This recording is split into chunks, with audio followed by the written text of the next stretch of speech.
So, welcome Zhang Li. I'm Kaye Geipel, one of the editors of Bauwelt. And thank you a lot for this wonderful presentation. You argue in favor of small-scale interventions, of local materials and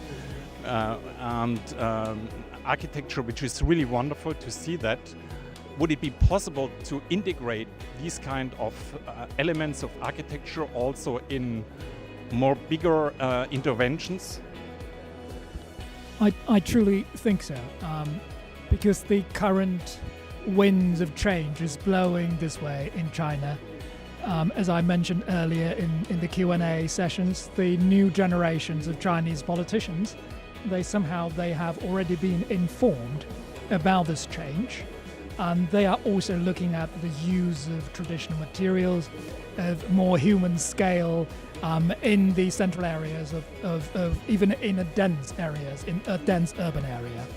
And on the other side, what we have achieved in probably the 20 years between the late 1990s and the early 2010s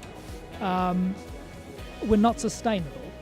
So the overall idea about how an urban transformation and regeneration should take place in China has already changed quite broadly.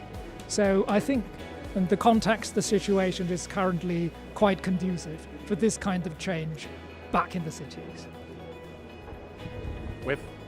In Germany, we have in the last 2, 3, 4 years much more densification and large-scale interventions also regarding to housing. Do you have an advice how to integrate these kind of small-scale strategies inside of larger interventions? I wouldn't say advise, because Germany and countries like Germany and the Netherlands, they are known over 100 years, and currently this year is the centennial for Bauhaus, of course, for working a social program and for social residential development. You are the leaders in this field.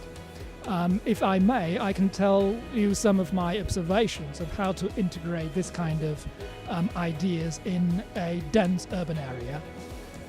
Is that the horizontality always somehow is better if you talk about human scale than the verticality. So if things has to be vertical, you can have stacked horizontality when compared to have a continuous verticality.